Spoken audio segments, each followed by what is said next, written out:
Kapal ambulans hilang kontak, belum ditemukan. 3 pemuda diamankan polisi saat hendak perang kelompok di Kota Makassar.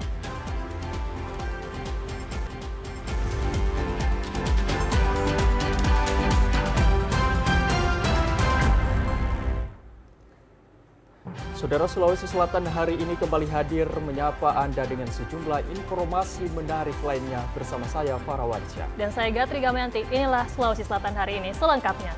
Informatif dan terpercaya.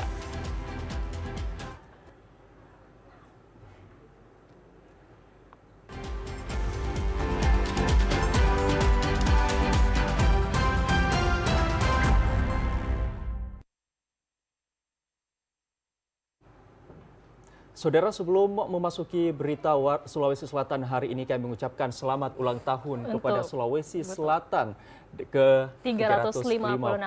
Semoga makin jaya dan makin berkarakter seperti visi misi di Sulawesi Selatan. Informasi pertama kami hadirkan terkait dengan memasuki hari keempat pencarian upaya menemukan kapal ambulans yang hilang kontak di Selat Makassar terus dilakukan oleh tim SAR gabungan. Kondisi cuaca yang buruk dan ombak tinggi menjadi kendala utama. Kapal ambulans yang mengangkut 3 warga Pulau Tinggalungan hingga kini belum ditemukan. Kapal tersebut dilaporkan hilang sejak Senin lalu saat dalam perjalanan menuju Pulau Dewakang. Pencarian diperluas hingga radius 110 nautical mile, namun belum membuahkan hasil. Tim SAR gabungan telah melakukan penyisiran di wilayah Selat Makassar menggunakan kapal KN SAR Kamajaya hingga Sabtu malam dan belum ada tanda-tanda keberadaan kapal ambulans yang hilang kontak sejak 5 hari lalu. Kapal ambulans tersebut diketahui membawa 3 penumpang yakni M. Tahir, Najamuddin, dan Hasri yang merupakan warga Pulau Tinggalungan.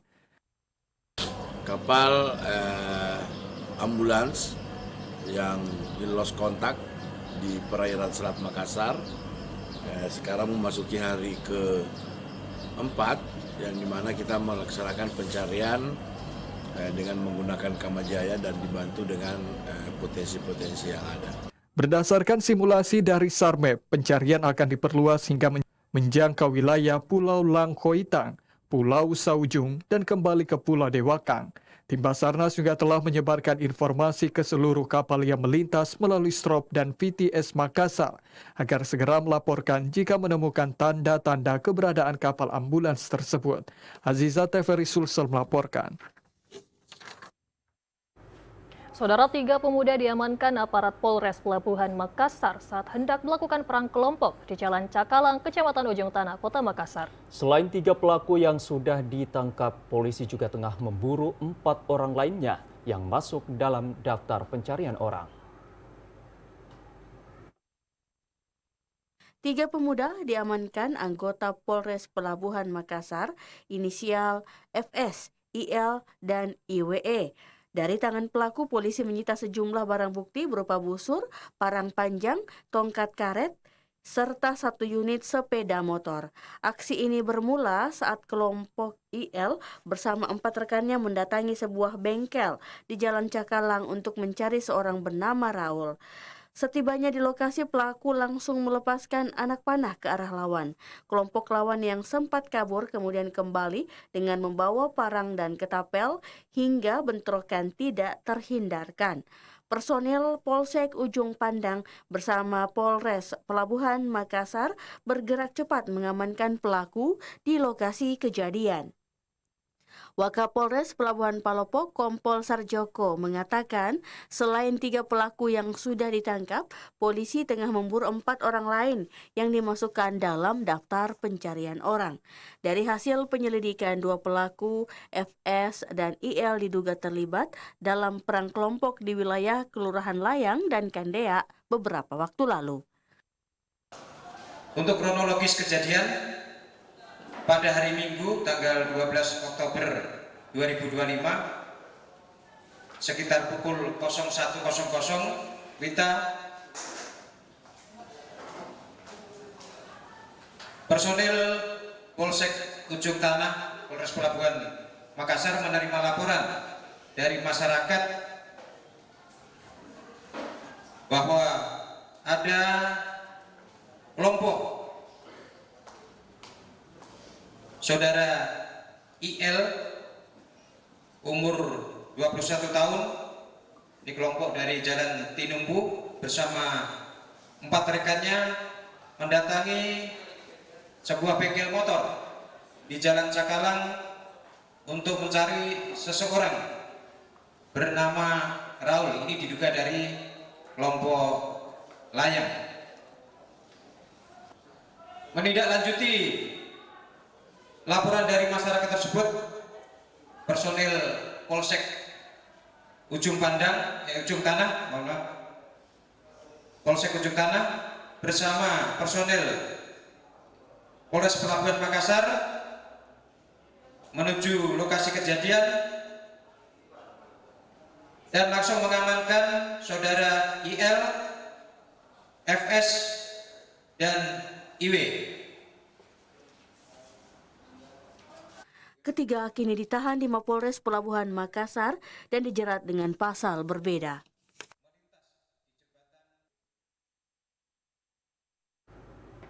Saudara, tim Opsnal Satuan Reserse Narkoba Polres Bulukumba mengamankan seorang ibu rumah tangga yang diduga terlibat dalam pengedaran narkotika sabu. Pelaku diamankan di Polres Bulukumba untuk menjalani pemeriksaan lebih lanjut. Seorang ibu rumah tangga berinisial MZ warga perumahan BTN Bayu Perdana 5 Desa Paentelompoe Kecamatan Gantarang Kabupaten Bulukumba diamankan petugas karena diduga membawa narkotika jenis sabu. Penangkapan ini dilakukan di Kelurahan Caile, Kecamatan Ujung Bulu, tepatnya di depan salah satu minimarket. Dari tangan pelaku, petugas menyita 1 saset plastik bening berisi kristal yang diduga sabu seberat 1 gram serta 1 unit handphone. Kasat Narkoba Polres Bulukumba AKP Ahmad Rizal mengatakan MZ sudah lama menjadi target pemantauan lantaran sudah pernah diamankan 2 kali sebelumnya namun tidak ditemukan barang bukti. Kecurigaan petugas terjawab saat pelaku menunjukkan gerak-gerik mencurigakan hingga saat digeledah sabu ditemukan di genggaman pelaku. Dalam pemeriksaan awal MZ mengaku hendak menjual barang tersebut karena alasan ekonomi. Tempat di Alfamart Jalan Samratulangi, Kelurahan Caile, Kecamatan Ujung Bulu, Kabupaten Bulukumba. Dari TKP kedua ini, kami mengamankan 1 orang perempuan inisial MZ, di mana pelaku ini adalah seorang ibu-ibu yang perolehan barangnya itu dia peroleh dari pelaku lain inisial E. Jadi barangnya itu diantar langsung oleh E, kemudian diserahkan, istilah di sini ya ditempel, serahkan di meja, kemudian pelaku mengambil. Setelah itu pelaku memilah-milah barang itu, memisahkan untuk dijual selanjutnya. Pelaku dijerat pasal 112 ayat 1 serta pasal 114 ayat 1 Undang-Undang tentang Narkotika dengan ancaman hukuman minimal 5 tahun penjara. Dari Kabupaten Bulukumba, Mustari Pardi melaporkan.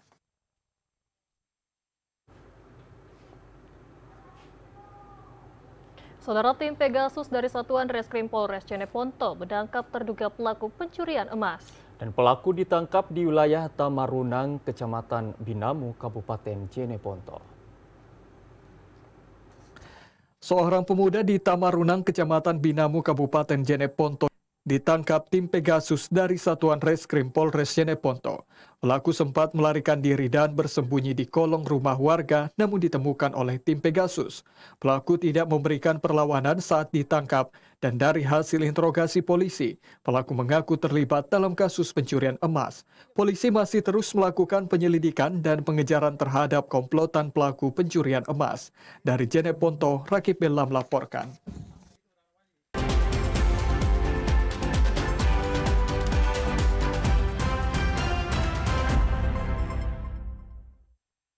Saudara, inovasi teknologi minimal invasif terhadap penanganan kanker diharapkan dapat meningkatkan kesadaran dan pengetahuan masyarakat. Selain itu, pentingnya deteksi dini serta pilihan pengobatan modern penyakit kanker. Dewan Pengurus Cabang DPC Wanita Katolik Republik Indonesia bekerja sama dengan Hospital Guangzhou menggelar seminar kesehatan bertajuk Inovasi Teknologi Minimal Invasif, sebuah pembaharuan baru dalam menuntaskan kanker. Kegiatan ini bertujuan untuk meningkatkan pemahaman masyarakat, khususnya kaum perempuan, terhadap penanganan kanker dengan metode modern yang lebih efektif dan minim resiko. Dalam kegiatan tersebut, Ketua WKRI DPC Santo Yakobus Mariso, Monica Samban, mengatakan seminar ini merupakan bentuk kepedulian wanita Katolik RI terhadap kesehatan masyarakat. Ia berharap peserta memperoleh informasi dan edukasi terkini mengenai penanganan kanker sehingga mampu menjadi agen penyebar informasi kesehatan di lingkungan masing-masing. Dewan Pengurus Cabang Wanita Katolik Republik Indonesia, Cabang Santo Yakobus Mariso. Harapan saya masyarakat jangan lagi merasa bahwa penyakit kanker tidak ada solusi atau tidak ada obatnya. Tetapi penyakit kanker sudah ada alat untuk lebih baik dan lebih tidak begitu sulit untuk didapatkan karena sekarang perwakilannya rumah sakit tersebut sudah ada di Makassar. Sebagai narasumber utama, Dr. Johnson Mailoa memberikan penjelasan mendalam tentang teknik pengobatan kanker tanpa operasi besar dengan efek samping yang lebih ringan dan proses pemulihan yang lebih cepat. Salah satu teknologi yang lebih maju selangkah dibandingkan yang konvensional yang selama ini kita pegang ya. Artinya kita hanya beberapa, tentunya mungkin ada, di Indonesia ada, cuma belum banyak yang bisa diterapkan di seluruh Indonesia. Harapan saya semoga kita semuanya terbebas dari penyakit yang begitu menakutkan, yang tidak kadang-kadang sulit disembuhkan dan bisa habis, ya.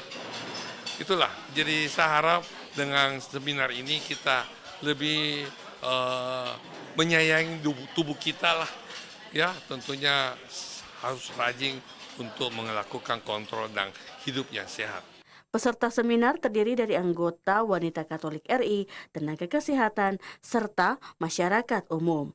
Melalui kegiatan ini diharapkan kesadaran dan pengetahuan masyarakat semakin meningkat terhadap pentingnya deteksi dini serta pilihan pengobatan modern untuk kanker.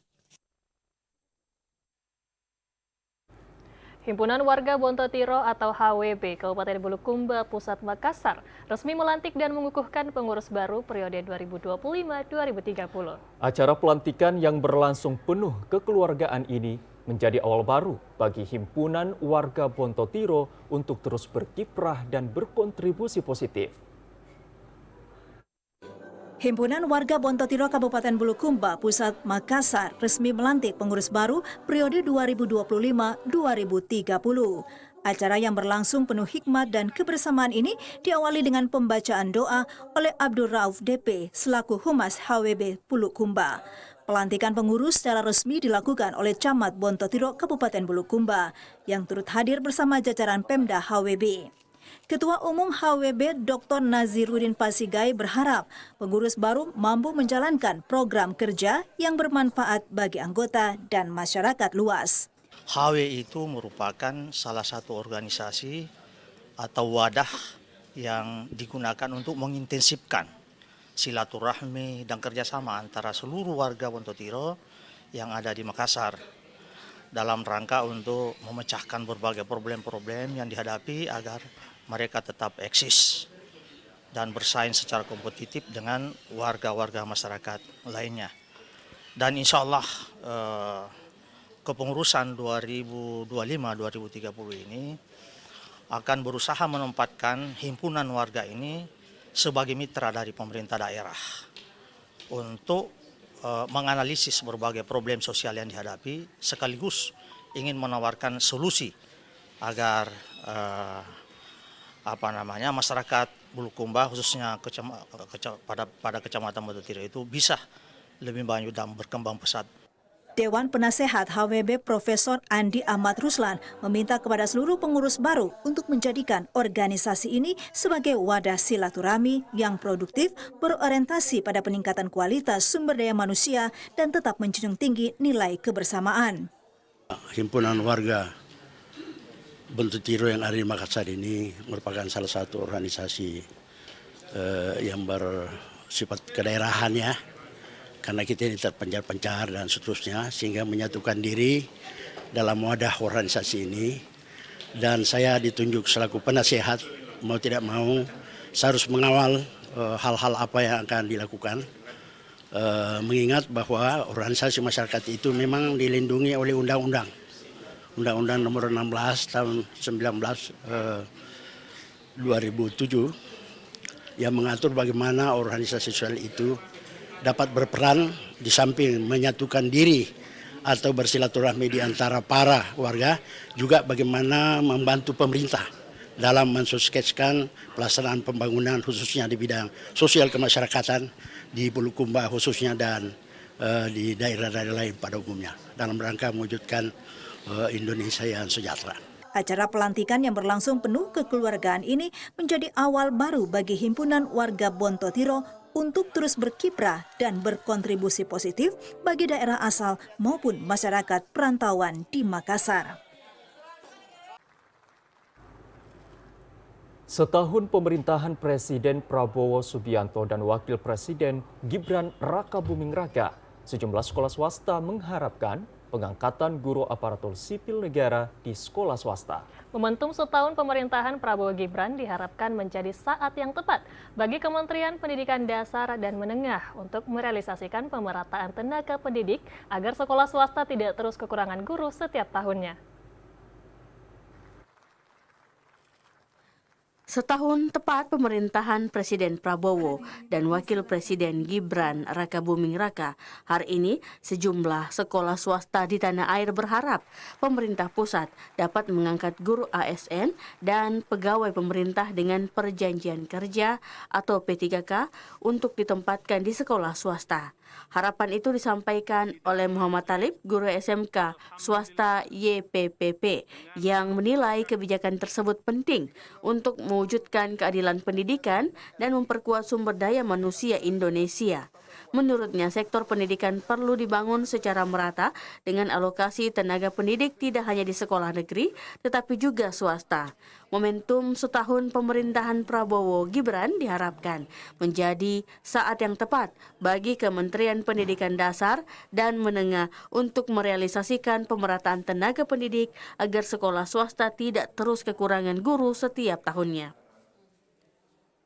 Harapan kami kepada teman-teman guru karena rata-rata guru yang ada di sekolah SMK YPP guru honor, guru yayasan, sehingga harapan kami ke depannya pemerintah akan bisa memberikan peluang kepada guru yang ada di sekolah swasta seperti layaknya apa yang ada di honor yang ada di sekolah negeri. Mudah-mudahan pemerintah bisa melihat bahwa guru yang ada di sekolah swasta itu ada sama dengan guru yang ada di sekolah negeri. Pemerintah pusat juga diharapkan tetap memberikan bantuan pendidikan kepada sekolah swasta seperti beasiswa Indonesia Pintar, penganggaran pembangunan gedung, dan fasilitas sarana pembelajaran. Lembaga penyelenggara pemilu diminta melibatkan seluruh masyarakat dan pihak yang terkait untuk membahas rancangan Undang-Undang Pemilu dan Undang-Undang Partai Politik. Tenaga ahli Komisi 2 DPR RI meminta lembaga penyelenggara pemilu, KPU, Bawaslu, dan DKPP untuk membahas usulan rancangan Undang-Undang Pemilu dan Undang-Undang Partai Politik.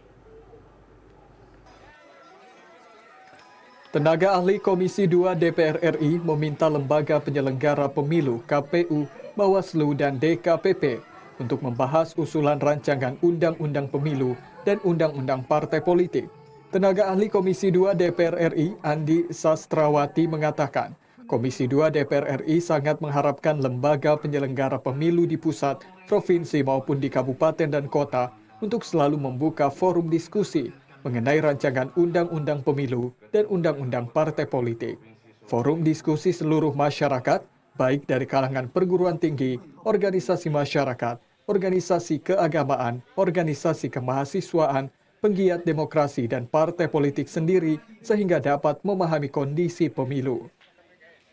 Seluruh stakeholder ya, mau itu dari kampus ya, secara ilmiah kita pasti butuh ya, mau itu dari ormas ya, mau itu dari partai politik, kemudian dari mahasiswa, kumpulan mahasiswa ataupun dari ormas-ormas Muhammadiyah, PBNU, itu kita harusnya lebih terbuka. Mereka juga paham kok kondisi-kondisi real pelaksanaan pemilu 2024 kemarin. Jadi tentu banyak ya tantangan-tantangan yang harus dijawab ya melalui regulasi yang nanti akan dirumuskan ke depan seperti apa gitu. Melalui hasil diskusi dari seluruh lapisan masyarakat dan pemerintah, permasalahan pemilu yang akan datang dapat dibenahi dalam mewujudkan demokrasi Indonesia lebih baik. Hasadikalla, TVRI Sulsel melaporkan.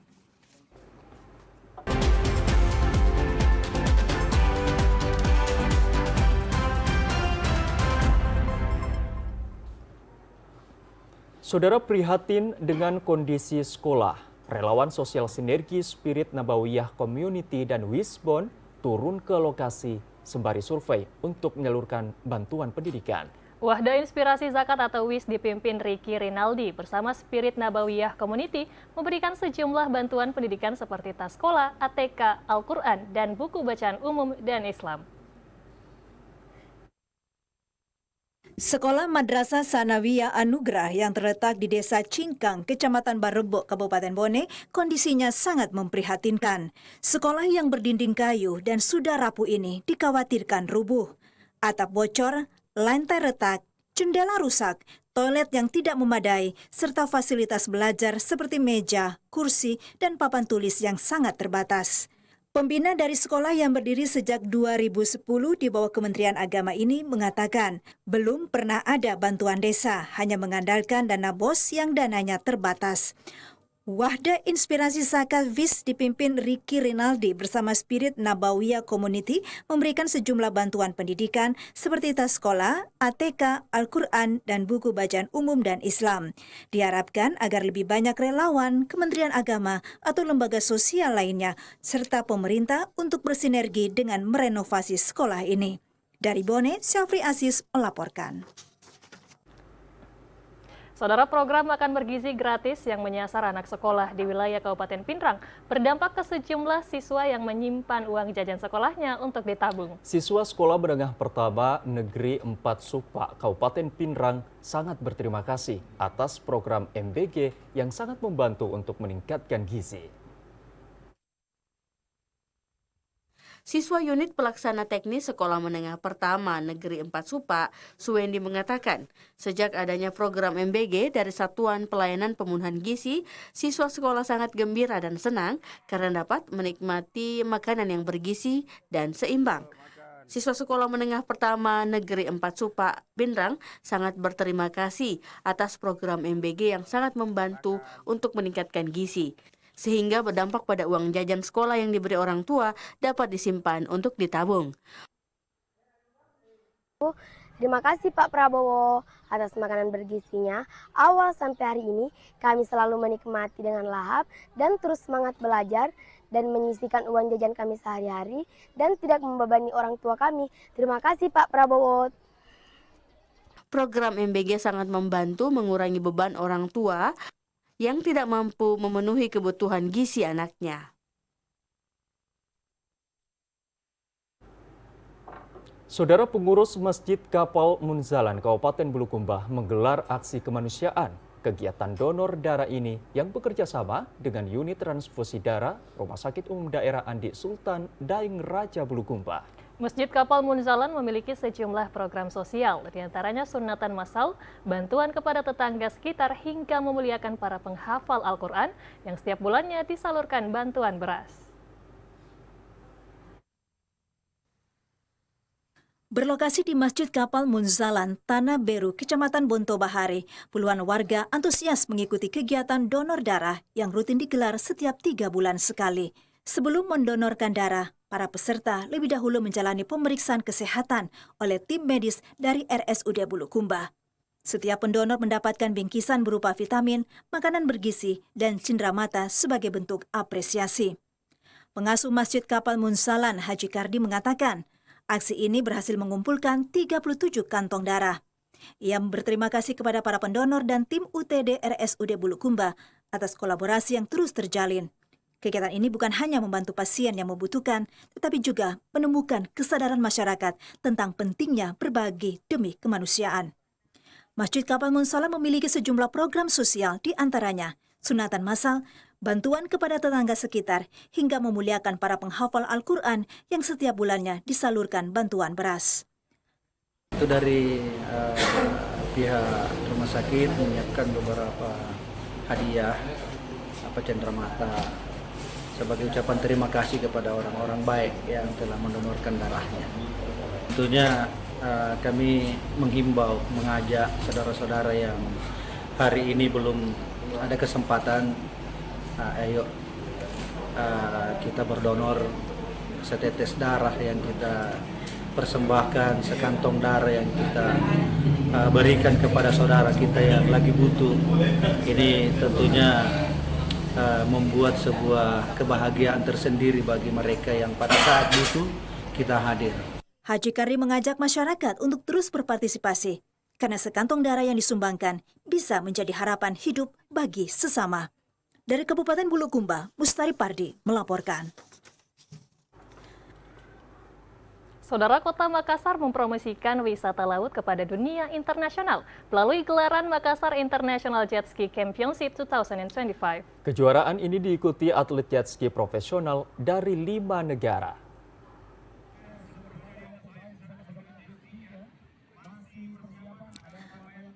Pantai Biru Metro Tanjung Bunga menjadi pusat perhatian dunia saat deru mesin jet ski memecah ombak dalam pembukaan Makassar International Jet Ski Championship 2025.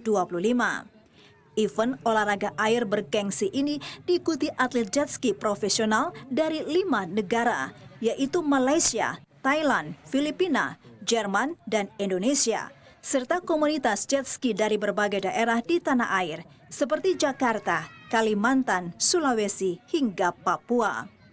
Para rider berlomba menantang ombak Makassar dengan panorama laut biru yang menawan dalam berbagai kategori lomba, di antaranya Expert Endurance Runabout GP1, Novice GP2, Circuit Runabout GP3, dan Slalom Sedo. Dengan mengusung konsep kompetisi berkelas dunia yang memadukan unsur tantangan dan hiburan, Makassar International Jet Ski Championship 2025 menjadi etalase potensi bahari Makassar sebagai momentum emas bagi promosi wisata bahari Sulawesi Selatan, khususnya Kota Makassar. International Jet Ski Championship 2025 yang berlangsung selama 2 hari ini turut meningkatkan kunjungan wisatawan dan perputaran ekonomi bagi pelaku UMKM di kawasan pesisir. Melalui kejuaraan ini, pemerintah Kota Makassar akan terus mengembangkan konsep sport tourism berbasis olahraga sebagai sektor unggulan yang mampu mendorong pertumbuhan ekonomi lokal dan memperkuat citra Makassar sebagai kota maritim modern. Deslin melaporkan. Sementara itu, saudara, untuk pertama kalinya Kota Parepare ditunjuk menjadi tuan rumah pelaksanaan Prapekan Olahraga Provinsi Sulawesi Selatan untuk cabang olahraga binaraga dan fitness. Praporprov sekaligus Wali Kota Cup pertama digelar di Kota Parepare yang dipusatkan di Gedung Balai Ainun Habibie. 50 atlet binaraga dari 11 kabupaten kota di Sulawesi Selatan berebut tiket di ajang Praporprov menuju Porprov Sulsel ke-18 tahun 2026 mendatang. Praporprov sekaligus Wali Kota Cup pertama digelar di Kota Parepare yang dipusatkan di Gedung Balai Ainun Habibie. Adapun jumlah kelas dan kategori yang dipertandingkan dalam ajang ini, yakni 10 kelas dan 10 kategori.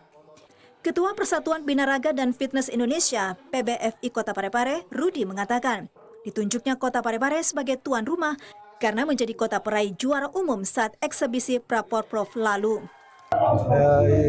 Ini event Praporprov sekaligus Piala Wali Kota Cup 2025 yang kami adakan di Gedung Balai Ainun Parepare. Berapa daerah Pak yang ikut Partisipasi yang ikut ada 50 peserta, 20 ofisial, itu tercakup 11 kota kabupaten. Atlet binaraga Kota Parepare akan memberikan yang terbaik untuk mengharumkan nama kota dalam event Profov Sulsel ke-18 tahun 2026 mendatang di Kabupaten Bone. Dari Parepare, Amiruddin melaporkan. Mendengarkan aspirasi masyarakat serta mengembalikan kearifan lokal yang nyaris punah, Desa Bulu Cindea mengadakan pelatihan tenun tradisional. Hasil tenun masyarakat desa akan dibeli langsung BUMDes dan dijual ke toko oleh-oleh di Makassar. 15 orang warga Desa Bulu Cindea, Kecamatan Bungoro Pangkep, yang berprofesi sebagai ibu rumah tangga mengikuti pelatihan pembuatan kain tenun yang diadakan pemerintah Desa Bulu Cindea. Kegiatan ini dilakukan setelah pimpinan desa menyerap aspirasi masyarakat untuk menambah lapangan kerja dan kembali mengasah potensi masyarakat. Pelatihan tenun tradisional diambil sebagai langkah mengembalikan budaya dan kearifan lokal masyarakat yang dulu ada dan kini hampir punah dan tidak terlihat generasi sekarang. Pembelian 2 alat tenun serta pelatihan dengan instruktur profesional dihadirkan melalui dana desa. Setelah pelatihan, warga dituntun melakukan produksi sendiri yang nantinya dijual ke Kota Makassar. Sebelum melakukan pelatihan, pertimbangan minat masyarakat serta sasaran jual barang telah dilakukan pemerintah desa. Saya sangat mensupport sekali dengan adanya kegiatan ini karena kenapa? Dahulu ini memang pernah ada di sini, tapi boleh dikata ini sudah mati. Sudah mati, tapi dengan adanya program dari PKK di Desa Bulu Cindea ini sehingga kita bisa melestarikan kembali kearifan lokal yang pernah boleh dikata punah, baru sekarang dimunculkan kembali, dan saya berharap semoga ini bisa berjalan dengan lancar dan sukses. Inilah akhirnya kami bagaimana menggali potensi di desa, makanya kami melakukan kegiatan pelatihan tenun tradisional dan melibatkan ibu-ibu yang memang kalangan-kalangan di bawah dan mau untuk melakukan tenun. Pelatihan ini diharapkan dapat membantu ekonomi ibu rumah tangga yang masih berada di garis menengah ke bawah. Faria Fahri melaporkan. Saudara, kopi hangat di daerah dataran tinggi dengan hawa sejuk menjadi perpaduan yang sangat serasi. Namun bukan sembarang kopi. Minuman bercita rasa pahit nan wangi ini menjadi minuman khas dari Kota Bunga Malino, Kabupaten Goa yang merambah ke mancanegara.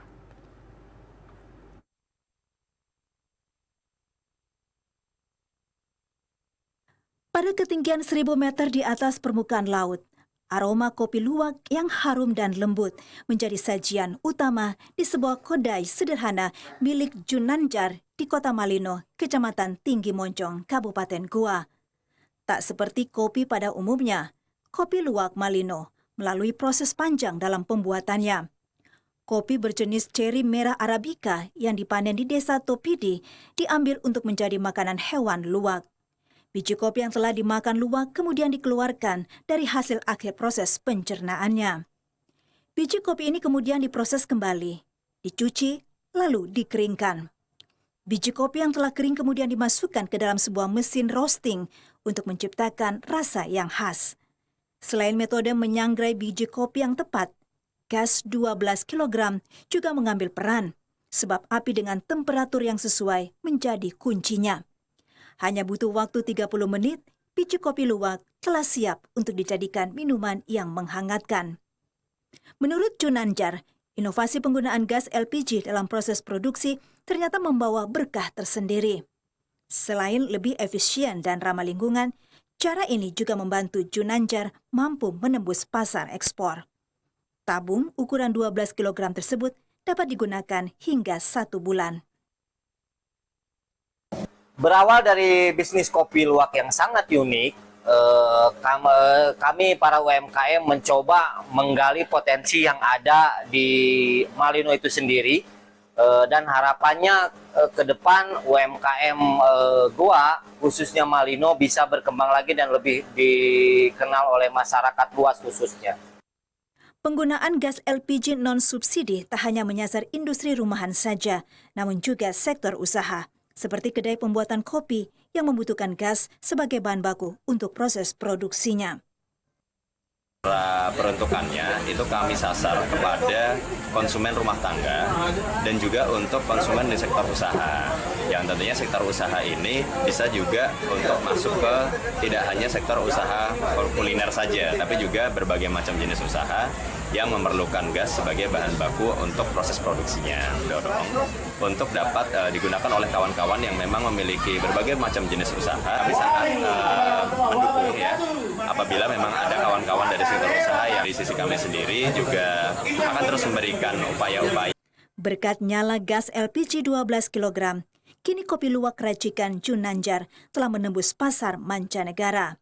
Dengan diekspor ke Jepang, Belanda, Jerman, hingga ke Uni Emirat Arab. Setiap cangkir kopi yang disajikan bukan hanya menghangatkan badan di udara dingin Malino, tetapi juga menjadi bukti bahwa produk lokal Indonesia bisa bersaing di panggung dunia. Dari Kabupaten Goa, Muhammad Imran melaporkan.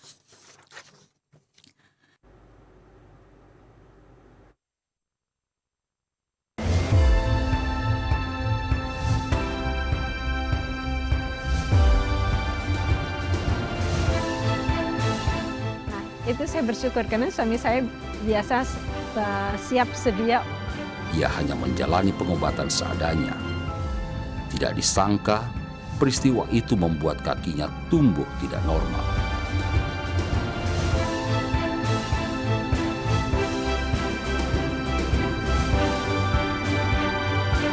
Jadi salah satu sosok pemuda yang berniat memajukan daerahnya di Sulawesi Selatan. Tercetuslah ide untuk membuat inovasi ini, yaitu dengan cara mendekatkan layanan ke masyarakat. Menjadi bentuk yang indah sesuai kebutuhan, tetapi juga untuk mentransformasi warga binaan lapas.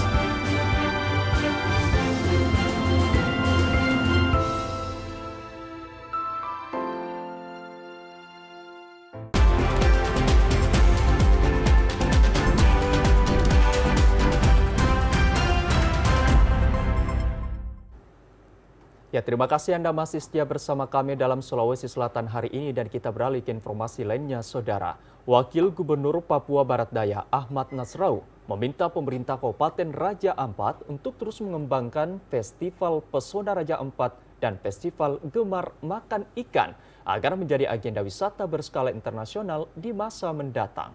Festival Gemar Ikan 2025 juga menjadi wujud nyata komitmen pemerintah dalam meningkatkan gizi masyarakat, khususnya anak-anak melalui konsumsi ikan yang kaya protein dan bergizi tinggi. Permintaan tersebut disampaikan Ahmad Nasrau saat menghadiri pembukaan Festival Raja Ampat dan Gemar Ikan 2025 yang digelar di Pantai WTC Waisai, Kabupaten Raja Ampat. Menurutnya, pemerintah daerah perlu menjalin komunikasi dengan operator kapal wisata yang membawa turis mancanegara agar mereka dapat diarahkan untuk ikut serta dalam perayaan festival setiap tahunnya. Festival yang dilaksanakan setiap tahun ini supaya nanti ke depan itu bisa dikomunikasikan dengan kapal-kapal yang masuk ke Raja Ampat untuk pada saat pelaksanaan festival ini kapal-kapal itu diarahkan untuk datang ke sini supaya para turis itu yang datang ini juga ikut memeriahkan, ikut hadir dalam festival ini, sehingga tentunya kita harapkan itu bisa membangkitkan pertumbuhan ekonomi. Kalau orang datang banyak, pasti mama-mama yang jual noken, ada yang punya ukiran dan sebagainya, itu pasti akan dibeli. Dan itu memacu pertumbuhan ekonomi masyarakat kita. Wakil Gubernur menambahkan Festival Gemar Ikan 2025 juga menjadi wujud nyata komitmen pemerintah dalam meningkatkan gizi masyarakat, khususnya anak-anak, melalui konsumsi ikan yang kaya protein dan bergizi tinggi. Dari Kabupaten Raja Ampat, Natalindo Kerewai, TVRI Papua Barat melaporkan. Data dari pemerintah Provinsi Maluku menyebutkan terdapat sekitar 37,7% rumah warga tidak layak huni. Ya, pemerintah daerah melalui Dinas Perumahan dan Kawasan Permukiman Provinsi Maluku membedah rumah tidak layak huni dalam program Manggurebe Biking Baik Rumah di Negeri Hatu, Kecamatan Leihitu Barat, Kabupaten Maluku Tengah.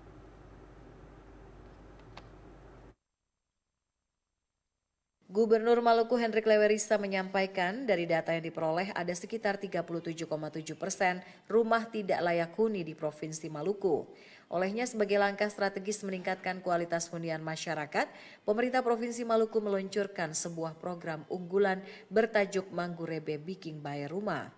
Program yang digagas pemerintah Provinsi Maluku melalui Dinas Perumahan dan Kawasan Permukiman Provinsi Maluku ini akan berjalan hingga tahun 2029 dengan target membedah 5.000 unit rumah tidak layak huni. Di awal peluncuran tahun 2025 ini, pemerintah provinsi menargetkan 204 unit rumah tidak layak huni dibedah. Program unggulan Manggurebe Biking Baik Rumah ini merupakan langkah nyata pemerintah Provinsi Maluku menyediakan tempat tinggal yang layak, khususnya bagi masyarakat berpenghasilan rendah di pedesaan. Gubernur Maluku Hendrik Lewerisa meminta masyarakat penerima agar benar-benar dapat memanfaatkan dana bantuan tersebut untuk memperbaiki hunian. Masing-masing penerima bantuan mendapat dana sebesar 35 juta rupiah. Menurut Lewerisa, salah satu syarat untuk mendapatkan dana bantuan rumah layak huni adalah soal kepemilikan lahan yang tidak bermasalah. Tidak semua rumah tidak layak huni itu bisa disentuh oleh program ini. Masalah yang paling krusial adalah soal legalitas, hak kepemilikan tanah. Sebab tidak mungkin pemerintah mengeluarkan anggaran membangun rumah di tanah sengketa atau tanah yang bukan hak milik orang yang menghuni rumah itu. Nanti kemudian bermasalah jadi temuan bagi kami. Jadi sudah benar apa yang teman-teman Dinas Perumahan dan Permukiman lakukan, secara hati-hati melakukan penelitian terhadap status kepemilikan lahan atau tanah. Kalau itu benar-benar yes, secara hukum sah, maka disitulah mereka berhak mendapat program bedah rumah. Peluncuran program Manggurebe Biking Baik Rumah ini dilaksanakan pada Jumat 17 Oktober di Negeri Hatu, Kecamatan Leihitu Barat, Kabupaten Maluku Tengah. Pembangunan rumah layak huni langsung dimulai usai peluncuran tersebut. Christine Sipahelut, Samsudin Sanduan melaporkan. Saudara, Bea Cukai Pontoloan menerapkan prinsip restoratif justice pada tersangka dengan memberi kesempatan membayar denda atas kerugian keuangan negara yang ditimbulkan sebelum penerapan pemidanaan fisik atau kurungan penjara. Upaya penegakan hukum ini diterapkan dalam pelanggaran di bidang cukai yang mengedepankan langkah pemulihan kerugian negara saat menangani kasus pelanggaran terkait peredaran rokok ilegal. Untuk mempercepat proses penyelesaian perkara pelanggaran di bidang cukai serta memaksimalkan pemulihan kerugian keuangan negara, Bea Cukai menerapkan upaya restoratif justice pada perkara peredaran rokok ilegal. Melalui upaya tersebut, para tersangka diberikan kesempatan untuk membayarkan denda hingga 3 kali lipat dari nilai cukai barang terhutang. Penyelesaian perkara dapat dilakukan setelah tersangka membayarkan sanksi administratif yang selanjutnya akan masuk ke kas negara. Dalam pelanggaran pada barang kena cukai seperti rokok, nilai cukai dikalikan dengan jumlah batang rokok yang diamankan. Dari nilai tersebut, denda akan dikenakan pada tersangka yang juga dibayarkan, maka penyidikan pada perkara terkait dapat dihentikan. Bea Cukai Pontoloan menerapkan restoratif justice ini sebagai langkah yang mengutamakan pemulihan keuangan negara sebagai pihak yang dirugikan. Dalam penerapan sanksi pada perkara pelanggaran cukai, pendekatan sanksi pidana diupayakan menjadi alternatif terakhir penyelesaian perkara melalui penerapan restoratif justice. Ancaman hukuman di bawah 5 tahun, masih undang-undang kami, di bawah 5 tahun penjara. Kemudian dalam penyelesaian perkara tindak pidana rokok ilegal atau minuman keras ilegal, ini sesuai dengan Undang-Undang Aset Cipta dan Omnibus Law, itu diberi kesempatan kepada mereka untuk menggunakan alternatif penyelesaian retroaktif justice dengan menggunakan ultimum remedium.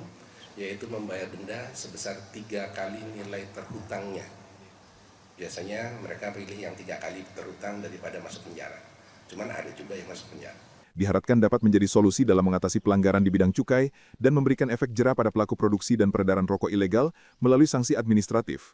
Hal ini sekaligus mengedepankan kepentingan penerimaan negara di bidang cukai melalui pengembalian kerugian keuangan negara akibat peredaran rokok ilegal. Dari Palu, Farin Michael, TVRI Sulawesi Tengah, melaporkan.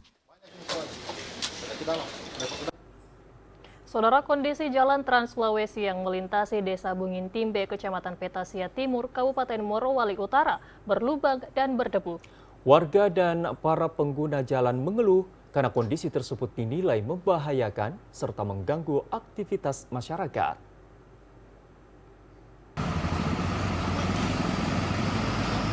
Jalan utama yang menjadi jalur penghubung antar wilayah ini tampak rusak parah di beberapa titik. Lubang-lubang menganga di badan jalan membuat pengendara harus ekstra hati-hati, terutama saat malam hari atau ketika hujan turun.